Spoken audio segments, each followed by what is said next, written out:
तो जैसा कि हम बात कर रहे थे शनि और केतु की युति जब आपके D9 चार्ट के विभिन्न भाव में होगी तो इस युति का किस प्रकार का प्रभाव आपको देखने को मिलेगा। इस वीडियो में बात करेंगे अगर आपके D9 चार्ट में ये युति अष्टम भाव में हो तो इस युति का कैसा प्रभाव आपके लाइफ पर पड़ सकता है।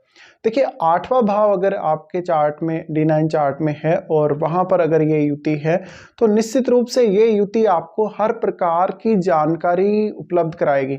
ये एक बहुत ही विशिष्ट युति है जो आपको हर प्रकार के रिश्ते में गहराई तक उतरने के लिए काफ़ी ज़्यादा प्रयास करवाएगी आपसे, और हर प्रकार की जो स्थितियाँ परिस्थितियाँ हैं उनको आप समझ पाएंगे। लेकिन ये जो युति है कुछ पारलौकिक अनुभव दे सकती है, कुछ पारलौकिक जो अनुभव हैं उनके साथ आपकी आत्मा को जोड़ सकती है। साथ ही इस प्रकार की युति है तो आप जीवन के और जीवन का जो वास्तविक मूल्य है या जो जीवन की वास्तविकता है, जो जीवन का रहस्य है, उसको समझ पाएंगे। तो ये युति कुछ हद तक मानसिक रूप से आपको एक अलग ही लेवल पर डेवलप कर सकती है। अब हालांकि शनि और केतु जब साथ मिल जाते हैं तो विरक्ति के भाव अवश्य आते हैं, तो ये आपकी मैरिड लाइफ को थोड़ा सा नेगेटिव रूप से प्रभावित करेगी। लेकिन वास्तव में जीवन के रहस्यों को जानने या किसी भी अन्य विषय में उसके रहस्यों को समझने के लिए ये युति बहुत ज़्यादा अच्छी है। अब देखा जाए तो शनि यहाँ है तो निश्चित रूप से आपका जो आयु है, जो आपका एज है, उसके ऊपर काफ़ी पॉजिटिव असर पड़ेगा। हो सकता है यहाँ पे आपका जो जीवन साथी का परिवार है, उनकी जो फैमिली है, उनके साथ आपका थोड़ा उदासीनता जैसा ही बिहेव है, कुछ खास उनके साथ आपके रिलेशन अच्छे नहीं है। लेकिन फिर भी यहाँ पर ये युति आपको ज़्यादातर एक अंतर्दृष्टि प्रदान करेगी, हर प्रकार के रिश्ते को आप कैसे मेंटेन कर सकते हो। तो नो डाउट यहाँ पे किसी भी प्रकार की ऐसी स्थिति नहीं है जिससे आपकी मैरिड लाइफ में अलगाव उत्पन्न हो या आपकी मैरिड लाइफ काफ़ी डिफिकल्ट हो, बट क्योंकि आप हर प्रकार की स्थिति में कॉम्प्रोमाइज़ करना सीख जाएंगे। अब शनि यहाँ साथ आ जाते हैं तो ज़्यादा से ज़्यादा अनुशासन, ज़्यादा से ज़्यादा जिम्मेदारी लेना और प्रतिबद्धता हर प्रकार के रिश्ते में जुड़ जाती है।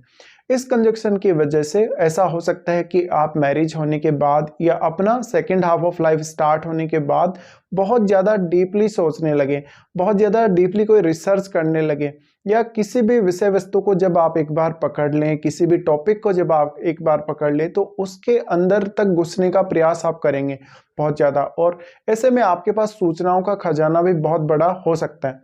अब शनि और केतु साथ हैं तो वैसे ये युति काफ़ी ज़्यादा विरक्ति को दिखाती है। साधु संत जो लोग होते हैं उनकी ज़्यादातर ये युति आपको देखने को मिलेगी चार्ट में। लेकिन यहाँ अगर हम देखें तो ये ज्ञान की प्राप्ति के लिए एक बहुत ही अच्छी युति है, या किसी भी प्रकार की ऐसी जानकारी जो काफ़ी ज़्यादा रहस्यमय है उसकी प्राप्ति के लिए ये युति आपकी हमेशा मदद करेगी।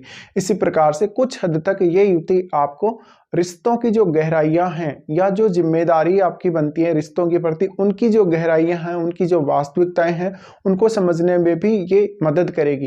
लेकिन यहाँ पर सबसे बड़ा सवाल जो आता है आपकी सेक्सुअल लाइफ और आपकी मैरिड लाइफ को लेकर आता है। कुछ हद तक आपको आपके जीवन साथी से असंतुष्टि की भावनाएं ये युति ला सकती है। साथ साथ में आपका जो करियर है, करियर पर ये युति बहुत गहरा प्रभाव डालेगी, क्योंकि जब भी आप कोई डिसीजन लेंगे तो उसको बहुत ज़्यादा सोच समझ कर लेंगे और बहुत ही गहराई तक उतरेंगे आप। तो ऐसी कंडीशन में थोड़ा सा आपके अंदर पेशेंस की कमी तो देखने को मिल ही सकती है।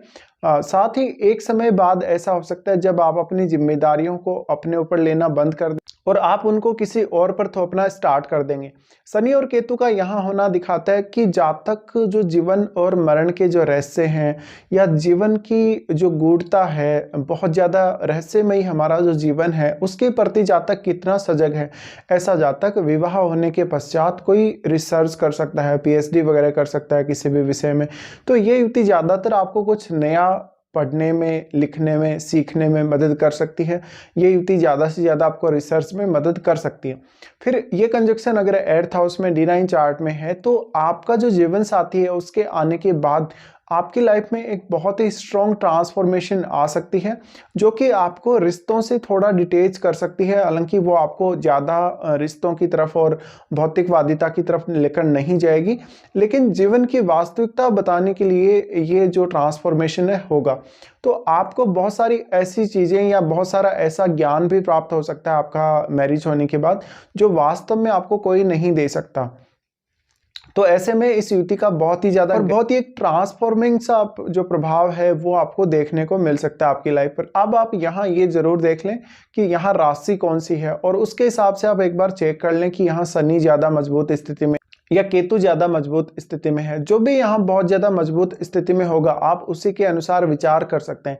अगर यहाँ शनि बहुत ज्यादा पावरफुल होके बैठे हैं तो निश्चित रूप से ये आपकी आयु में हमेशा ही वृद्धि करता रहेगा, आपको किसी भी प्रकार का स्वास्थ्य संबंधी इश्यू नहीं आएगा। और देखा जाए तो कुछ हद तक धन की जो प्राप्ति है या जो पैतृक संपत्ति की प्राप्ति है या जो और भी अन्य ऐसे लाभ हैं जो हमें क्विकली प्राप्त होते हैं उनको लेकर ये उतनी अच्छी स्थिति नहीं है। लेकिन आपको वास्तविकताएं बताने में, वास्तविकता का अनुभव करवाने में ये युति बहुत ही ज्यादा सहायक साबित हो सकती है।